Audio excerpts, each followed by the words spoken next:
That has to be the most nervous I have been shooting one of these intros.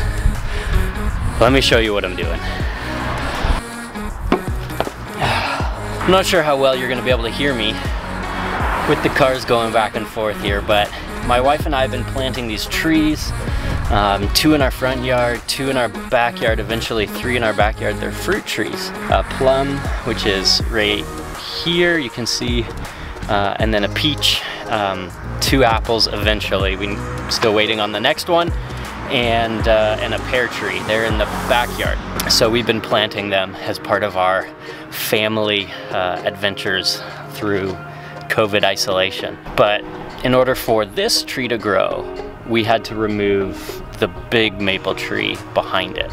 Now, before you get all angry, the big maple tree behind it had a big split in it. It was rotten in the center. It had cracked. It was falling over. A piece of it had already fallen. And then to make matters worse, the roots, I don't know if you can see this whole gong show of a disaster here.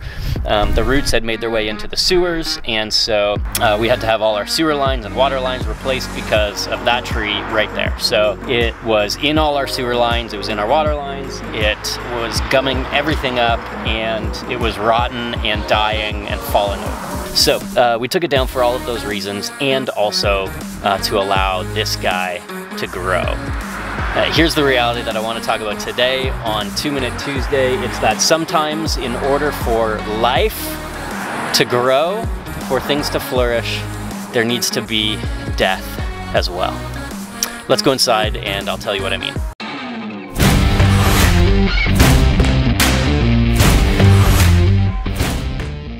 Okay, so now that we're inside, I know it's cheating, but we're gonna put 2 minutes on the clock. Well, I'm just trying to see where there's a good spot. Probably here. We're gonna put 2 minutes on the clock here. I know it's already been more than 2 minutes, but we're gonna take 2 minutes to talk about death and life, and what me cutting down my one tree for the sake of my other tree might have to do with your life. So there's a story in the book of John in the New Testament of the Bible where a friend of Jesus is sick. His name's Lazarus, and he's really sick. Sisters, they send word to Jesus. They go to Jesus and they said, Lord, the one you love is sick. So when he heard that Lazarus was sick, he stayed where he was 2 more days. Wait, what? Then he went with his disciples back to Judea. So the story goes, they go, and Jesus all the way he's telling his disciples, listen, Lazarus has fallen asleep. His disciples, they don't get it, and Jesus backs up. He says, no, he's dead. Like, the dude died. He's not just asleep. He's like asleep. And so they get there, and this is great. Martha says to Jesus, listen, dude, if you'd been here, my brother wouldn't have died. And she just lays it out on the table. You've been performing miracles. You've been healing people. You have the power to make him better. If you had been here, he wouldn't have died. And yet Jesus stayed where he was for 2 more days. So what's up with that? And Jesus replies to her, he says, your brother will rise again. So if you keep reading Jesus, it says that he's moved, he's deeply moved. He goes to the tomb and he asks them to roll the stone back. And Martha says, it's already been 4 days. Listen, he's gonna be smelling, there's gonna be a bad odor. And Jesus says, listen, roll the stone back. Did I not tell you that if you believe, you will see the glory of God? The story goes that they roll the stone back and Jesus calls Lazarus out of the tomb. He says, Lazarus, come out, come out. And the dead man came out, his hands and feet wrapped with stripes of linen and a cloth around his face. Jesus says to him, take off the grave clothes and let him go. Brings him back to life. Resurrection. Now, this message for you might be as simple as saying that in order to let something in your life flourish or live, you have to let other things die. You have to let go of other things.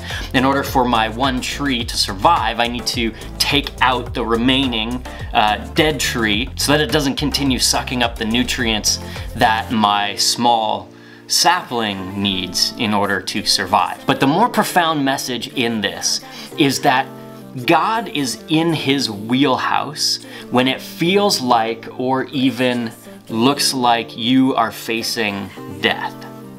Now, I don't know exactly what you're facing in your life or what you're going through in this moment or in this season, but there are a lot of things that can feel like death. And the simple thing that I want to remind you is that God is bringing life out of what human beings perceive as only death. Jesus raises Lazarus out of the tomb. He says, listen, take off your grave clothes. And that's the message that he wants to speak into your life and into my life. Take off your grave clothes. Take off the dead things in your life and put on this new life that Jesus talks about. Life to the full. I love you. I hope you remember today that it takes death in order for there to be real resurrection.